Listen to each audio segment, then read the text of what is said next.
Hello and welcome to the big Arsenal discussion. I'm your host Giles, and joining me today are regulars Robbie from Arsenal Fan TV, Amanda from Gooner Girls podcast, and special guest FK from Camp Wonderland podcast. Okay, let's start the discussion and talking about Aaron Ramsey's goal. To many people it was a worldie, but to some apparently it was all right. Good. But it wasn't. It was hold on.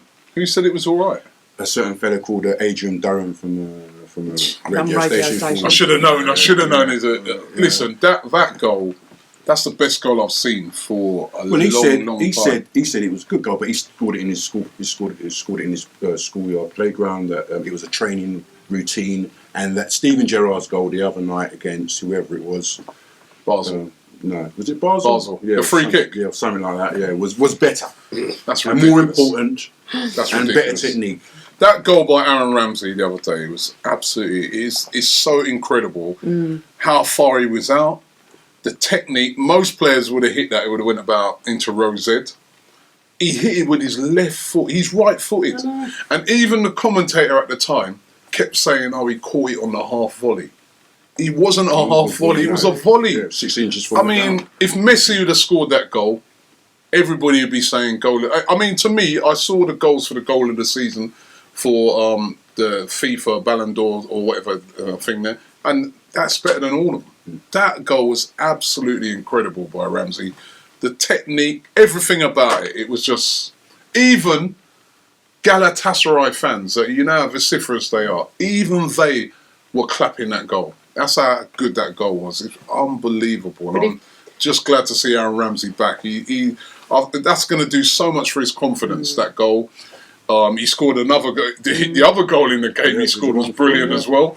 And, and he scored a great goal against Stoke. And he had the assist for Podolski's goal as well. It's a really, really encouraging sign. Not just how fantastic that goal was, but the fact that it looked like we've got Aaron Ramsey back, so that was great. Amanda? If you don't think that was a worldie goal, not his second goal, you know nothing about football, and that sums him up, that radio host, bless him. It was phenomenal, wasn't it? I mean, even Ramsey said, didn't he, when he said, yeah, it was a good goal, he said when he watched it back, he said, oh my God, it's one of the best goals I've ever scored, because he didn't even realise. With his left foot on the volley, like that in the far corner, oh my word, it was just as I call it, football porn. I mean, that goal is just beautiful. But as we were just saying, that Schneider's free kick was just beautiful. That was a great goal. And you can appreciate other teams' goals. Podolski's goal as well was brilliant. But Podolski. And the thing is, right, to overshadow those goals where no one's even talking. Those two goals were amazing: the Schneider goal and Podolski's goal. Ramsey's was just world class, and it was a worldie, as you say. But going back to Podolski, that is him. That's his trademark goal, and I've said it till I'm blue in the face on our podcast. He is the best finisher at the club. The commentator said that, actually. I heard him say that. He is, and he worked really hard. I want to say something about Podolski because I'm a big fan of his. He worked really hard that night. Tracked back. He was everywhere. The team, we're so inconsistent. It's unbelievable. Some games we look like we don't even turn up. Some games we look like we're fighting. Dortmund's at home, we were great. Galatasaray, and people go, it was only Galatasaray. He's still got to go there after being slaughtered against Stoke. And their fans are so vociferous and loud, and it's a great place to go. We just took the game to them. FK, we had to go there and score something like 6 goals. So there was pressure of sorts. And for Ramsey to take on the ball, I mean, it wasn't by chance, was it? His whole body shape was set to lever it. It was an outstanding goal. One of the finest goals I've ever seen. For the ball to be coming out from a corner, coming towards you on your weaker foot from such a distance. And actually, you've got to say a lot about Ramsey's confidence in recent games. For him to have the audacity to go for it. I know he's just scored a really delicate finish, and he's obviously buzzing. But to hit it from that distance, the technique, his body language, I think he's almost surprised himself. And I think when the interviewer asked him at the end, what's the best goal you ever scored? He said, I fancied the one I think it was Norwich. And then they showed it again to him on the camera. He was like, actually, do you know what, flipping out, I was a long distance out. It was incredible, and you could tell from the reaction of the players. Exactly, Chesney Sonogo sort of, arms up behind him. Sonogo sort of, lost in the woods. No, Sonogo was saying, I can score that. The best reaction was actually Chesney. Did you see Chesney's reaction? He was like that. You could see. I mean, Arsene Wenger sort of saying it was unbelievable, and for a team that we don't really score goals from distance, it was really good to see. And to compare it to free kicks, which go in all the time, it was a unique hit.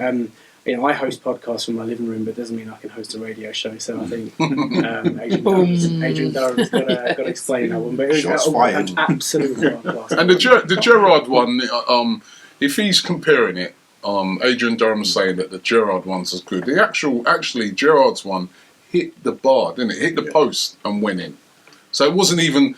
In effect, it wasn't really on target, is it? No, if it hits the post and goes, It was a goal. Don't get me wrong, it was a great free kick Yeah. in a situation where there's a lot of pressure on Liverpool. You But can't the compare that Aaron to Ramsey goal, I'm sorry, I've not seen a better goal than that this season. As you said, though, if Messi would have scored it. The thing is, Gerrard's hit from a dead ball situation, so he's had time to get the ball. He's aiming himself, and he's had time to rethink it, get his posture together. And you can practice that every day in training. You can practice that every day in training. He's still got to execute it. Fair play to him. Actually, Gerrard's goal against Olympiacos was better than the free kick anyway. But Ramsey, for the ball to be moving to him away from home, such a huge, and it's weaker foot. Yeah. Gerrard's lined up with his right foot, Schneider's lined up with his right foot, and they've tonked it into top corner. But for Ramsey to do that, it's just exquisite. It's like a Brazilian shot, wasn't it? It was beautiful. Podolski, you mentioned Podolski's the best finisher at the club. Is he going to flatter to this year? Because we've seen it before. He's come on, at certain points in games, and he's scored essentially the goal, and everyone's been raving about him. Then he gets a game, starts, and he doesn't show the form that we expect of him. I mean, does it mean that we give him, instead of Wenger giving him 5 minutes or 10 minutes, we give him maybe 20 minutes? Well, that would be nice. I think. What does that mean? I think he's got it, and he deserves a start now. I was a bit upset when he salvaged that game. Remember, in the Champions League, he's been one of our best players. He salvaged that game away at Anderlecht, where we were going to draw the game, and he propped up with that last minute goal. And then I was a bit upset that the following week since then he's hardly played. I mean, I would have thrown him in. Again, he's a guy. If his confidence is high, he's going to deliver. And I just think it's time now. Give him a chance. You know what I mean? I really want to see him get more game time now. But Rob, we don't know what goes on in training. The week after he scores, at Anderlecht and he saves us. We just don't know what goes on. I'd like to see him start. I don't think it's so much about training. I think it's more about when he's on the pitch. He's a great finisher, no doubt about it. Instinct game, lethal left foot. It's his work rate, I think. I think it's the fact that he doesn't protect his left back, he doesn't track back. To be fair to him, he played really well. That's what I'm saying, he did. He's obviously had a point to prove, and he's thought, I fancy a bit of game time. I'd like to see him given more 20-minute, half an hour spells, but that goes against Arsene Wenger's substitution principle of 75 and 80, whatever it is. 60. I would disagree. Look, I don't think he warrants a start on Saturday. I know a lot of people will be thinking, what? He just scored 2 goals, he's had a great game. I think ultimately there are better players in the squad for me, so I would stick with. But don't you, FK? Sometimes when a player's on fire, right? When a player's like, his confidence is burning, throw him in the next game. Let him continue that on. If you then break it up, and then as FK said, it the preferred front three is Welbeck, Sanchez, Giroud. Giroud didn't play very well at the weekend. But he scored. He did, but he didn't play very good at the weekend. No, why not start with Giroud on the bench and throw Podolski in? Put Welbeck through the middle, put Podolski on the left. Would I put Sanchez? But yeah, maybe you could play a great game. But you could also play. Had a great season. Actually, he has done. He was brilliant the other night. You could also play him in the middle. You could play Oxlade-Chamberlain through the middle as well. I don't know. I just would like to see a spot given to Podolski, because to me he's just, when he hasn't let us down when he's coming in the Champions League. Give him a chance. Let's see what happens. Just a note on the Ox. I remember Arsene Wenger saying he saw him as a central midfielder. For the life of me, I couldn't understand why, because he's explosive, he's quick, he's tricks, and every time when he comes on the wings, you think, he's awesome. But Tuesday night, you saw the birth of actually what he's capable of, and if he plays like that, it was interesting to see him and Ramsey play really well. I don't know what that means for Jack, but as a central midfielder, I kind of hold my hands up and say, well, do you know what? He had a really good game, and he could be a fine. We've fine now player. got thinking about Theo coming back. You've got quite a wealth of players. Hopefully, coming back soon. Just quickly, let's touch on Mertesacker and the season he's had. We've got a couple of minutes, so I just want to get a quick fire assessment of where you think he is. Is it a World Cup hangover? Is there something more to it, or do you think he'll come back to form once Koscielny comes back full time? He's not the same player without Koscielny there, is he? He's definitely not the same player without Koscielny there, and I'm starting to think to myself that he's a bit on the slide.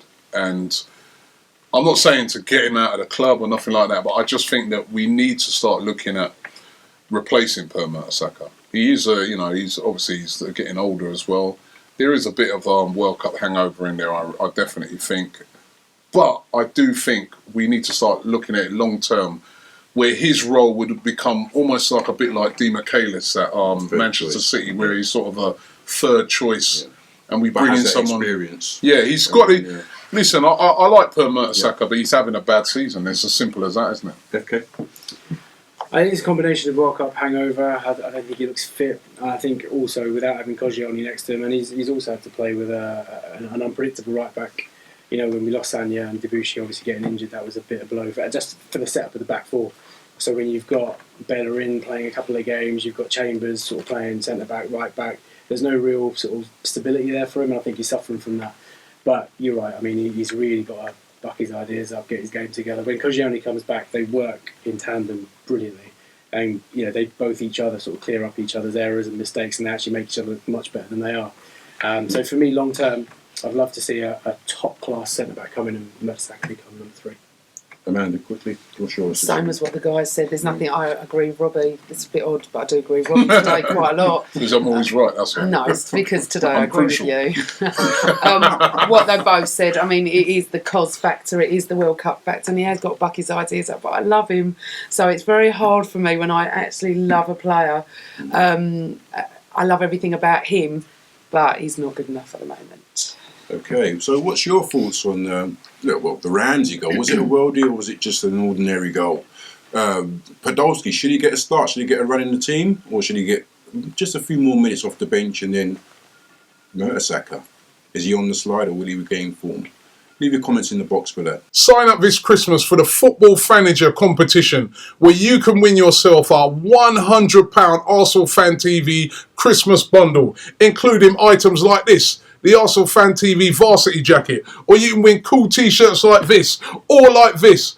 All you got to do is enter your team right now. Go to Football Fanager, you can find it in the link, enter your weekly team, and the winner wins a £100 Arsenal Fan TV Christmas bundle. It will feature in all the games over the Christmas. So enter now. Merry Christmas from Arsenal Fan TV.